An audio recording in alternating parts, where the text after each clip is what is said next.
राम राम किसान भाइयों। किसान पाठशाला चैनल में मैं रामलाल गुदारा आपका भव्य स्वागत अभिनंदन करता हूं।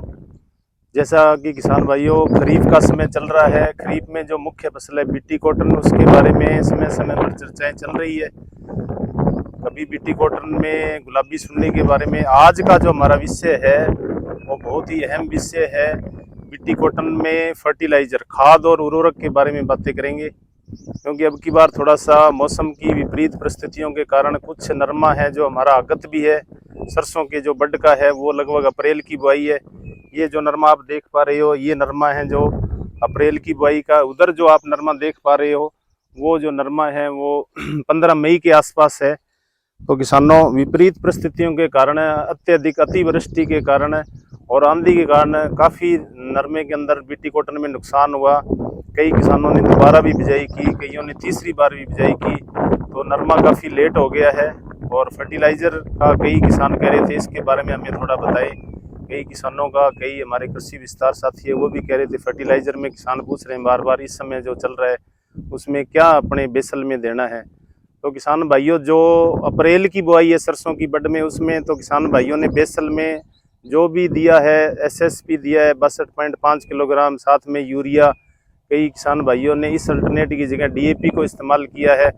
अब जो समय चल रहा है उर्वरक का, जो नरमा हमारा छोटा है जिसकी बुआई मई के लास्ट में हुई है, और जो नरमा है वो 3 तरह की कंडीशन का मिलता है हमें। एक नरमा जो लगभग 70 से 75 दिन का है, एक जो बीटी कॉटन हमारे पास ऐसा है जो 50 से 55 दिन का है, एक बीटी कॉटन हमारे पास ऐसा है जो 35 से 40 दिन का है।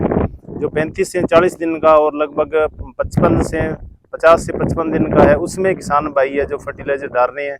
तो इस समय हमें डीएपी जिन किसान भाइयों ने मौसम की विपरीत परिस्थितियों के कारण शुरू में जो नहीं इस्तेमाल की है, वो किसान भाई अब सीड ड्रिल के द्वारा बिजाई कर रहे हैं।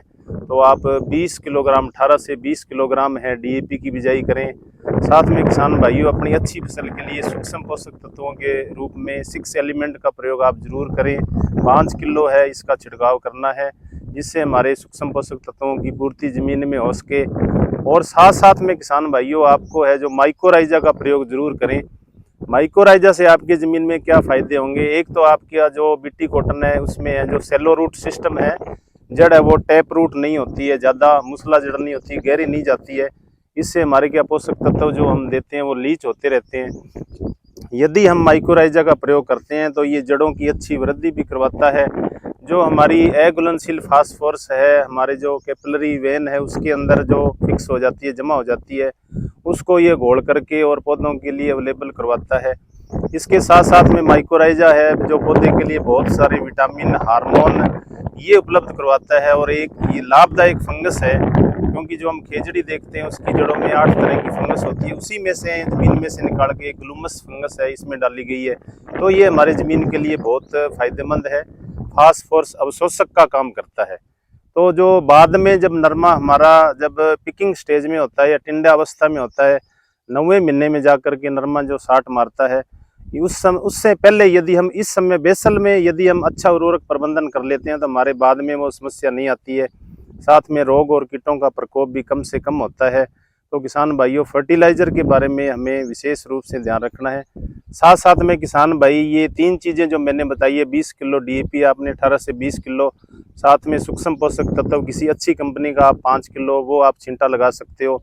साथ में इसके साथ में माइक्रोराइजा है, वो यदि आपकी ज़्यादा सैंडी सॉइल है तो 5 किलो, यदि आपकी लोम सॉइल है तो आप 3 किलो, यदि आपने गोबर की खाद डाली है तो 3 किलो से काम चल जाएगा। तो ये जो माइक्रोराइजा है ये हमारे पौधे की जड़ों के पास में एक बॉन्ड बना लेता है। पोषक तत्व है जो हमारी सरफेस सॉइल होती है, 9 इंच जो खेती योग्य भूमि है, उससे नीचे नहीं जाने देता है। इससे हमारे जो पौधा है उसमें पैराविल्ट की समस्या है जो नहीं आती। साथ साथ में किसान भाई है इस समय जब सिंचाई कर रहे हैं तो यूरिया का प्रयोग कर रहे हैं। यूरिया का किसान भाई कई हमने अभी बातचीत की है तो 25 किलो, 20 किलो ऐसे डाल रहे हैं। तो किसान भाइयों अपने को है जो यूरिया 15 किलो रखनी है प्रत्येक पानी के साथ। ये जो आप पत्ता बिट्टी कॉटन का देख रहे हो इसमें एक प्रोटीन बनती है क्राई जहर बिट्टी की। तो जितना आप यूरिया इसमें प्रत्येक पानी के साथ दोगे तो इसमें ये क्राई जहर बनता है। ऐसा नहीं भी सकिंग पेस्ट ज़्यादा आ जाएगा, क्राई जहर जितना अच्छा बनेगा उसमें जो हमारी 2 तरह की सुंडी के प्रति ये रेजिस्टेंट है, हरी सुंडी और चितकबरी सुंडी, उसको ये रोकथाम करेगा। इसलिए ज़्यादा यूरिया आप इस्तेमाल न करें। एकदम से 12 से 15 किलो है प्रत्येक सिंचाई पानी के साथ में आप यूरिया दें। उससे हमारा जीन भी एक्टिव रहेगा, हमारी फसल भी अच्छी होगी और हमारा मैनेजमेंट भी अच्छा रहेगा। साथ साथ में जिन किसान भाइयों ने शुरू में ज़मीन तैयार करते समय यदि पोटास उर्वरक काम में नहीं दिया है तो म्यूरेट ऑफ पोटास जो पोटेशियम क्लोराइड आता है, लाल सी जो पोटास किसान भाषा में बोलते हैं, वो हमें एक गट्टा जो 50 किलो का वो 3 किलो में छिट्टा लगाना है। पोटास डालने से हमारे जो पौधे होते हैं उनके अंदर रोग प्रतिरोधक क्षमता पैदा हो जाती है, बीमारियों से लड़ने की क्षमता पैदा हो जाती है। साथ साथ हमें ये पौधे के अंदर सूखे के झटके से बचाता है, जो पत्तियों के रंध्र खुलते हैं और बंद होते हैं उसकी प्रक्रिया को नियंत्रित करता है, तने को मजबूती प्रदान करता है। जो हमारे बॉल्स है लास्ट में जब खिड़ते हैं तो तिड़की नहीं पड़ती है, इसमें रेशे को ये चमक पैदा करता है और तने को भी मजबूती प्रदान करता है। इस तरीके से हमें पोटास के बहुत सारे फायदे मिलते हैं।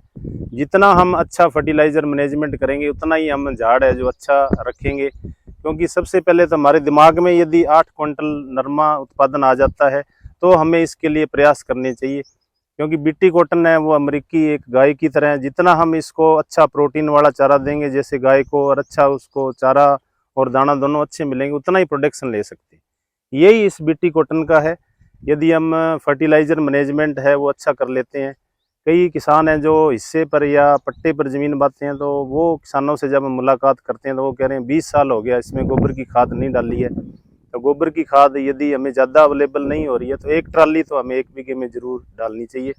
यदि अवेलेबल हो रही है तो 2 ट्राली 1 बीघे में डालेंगे तो उससे हमारा जो है भूमि के अंदर एयर संचार अच्छा होगा, जल धारण क्षमता बढ़ेगी और हम जो पैराविल्ट बीमारी आती है उससे हम बच सकेंगे। इसलिए किसान भाइयों, जितना हम मैनेजमेंट अच्छा करेंगे उतना ही हम लास्ट में कीड़े बीमारियों से, पैराविल्ट से, इन बीमारियों से बच सकते हैं। तो इस तरीके से चैनल में आपको समय समय पर खरीफ फसलों के बारे में जानकारी दी जा रही है।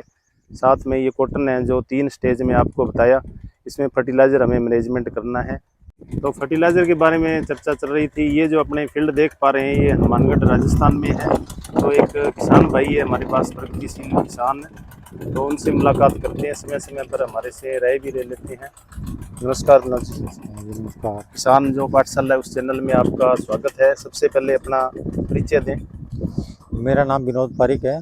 10 HMH अमरपुरा थेड़ी में मेरी ज़मीन पड़ती है और मैं नरमे की बिजाई करता हूँ, उनसे राय लेता रहता हूँ। ये राय आपको मिल रही है जो विभाग की तरफ से? बढ़िया मिल रही है? बढ़िया मिल रही है जी, बढ़िया मिल रही है। टाइम टू टाइम मेरे को संभाल भी रहे हैं। वैरायटी का थोड़ा सा बताएं, आपने बीटी कॉटन में कौन कौन सी वैरायटी लगा रही है? 177 है जी अजीत टेम्परी की, 776 है रसी की, 2-3 वैरायटी लगाई हुई है मेरी। आगे पूरा मेरे को क्लियर याद नहीं है। पिछली बार आपके झाड़ कितना रहा? 6-6.5 क्विंटल का रहा। 6-6.5 कुंटल का। तो इसमें थोड़ा सा आप अभी जो समय चल रहा है फर्टिलाइजर का थोड़ा सा बताएं, खाद कौन कौन सी आपने इसमें डाली है? शुरुआत से बताइए जब बिजाई की थी। बिजाई के टाइम मैंने सुपर 1 गट्टे बीघे की, 10 किलो बीघे की यूरिया और 5 किलो मैग्नीशियम पोटास भी मैंने डाली थी साथ। पोटास कितनी? 3 जो लाल सी पोटास आती है। हाँ नहीं, दानेदार डाली थी ये तैयार करके। और अब लमसम 10 दिन हुए हैं बिजाई की है। कितने पानी लग गए हैं जी इसमें विनोद जी? इसमें 2 पानी लग गए हैं, उसमें 1 पानी लगा है। अब तो इसमें कोई बिजाई वगैरह भी की है फर्टिलाइजर की? हाँ, अब DAP की बिजाई की है। DAP की बिजाई की है 1 गट्टा 3 बीघों।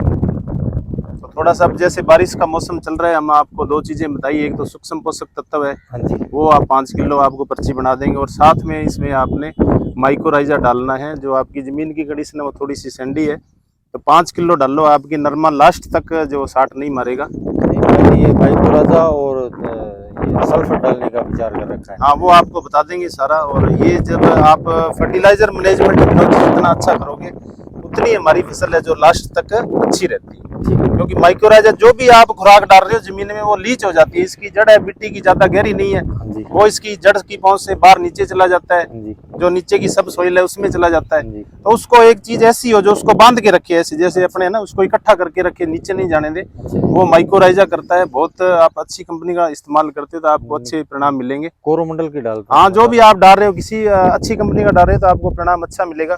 तो किसान भाइयों, ये है बीटी कॉटन में अपने को थोड़ा सा फर्टिलाइजर मैनेजमेंट अच्छा रखना है, हमें परिणाम अच्छे मिलेंगे। और हमारे प्रगतिशील काश्तकार है उनके व्यू समय समय पर आते रहते हैं। आपके पास यदि कोई खेतीबाड़ी से संबंधित अच्छी जानकारी है तो हमें शेयर करें, जिससे हमारे दूसरे किसान भाइयों का आत्मबल बढ़े, उनका सम्मान बढ़े। यदि उनकी उपज अच्छी होगी तो उनका समाज में स्तर भी बढ़ेगा और हमारा देश भी उन्नति करेगा।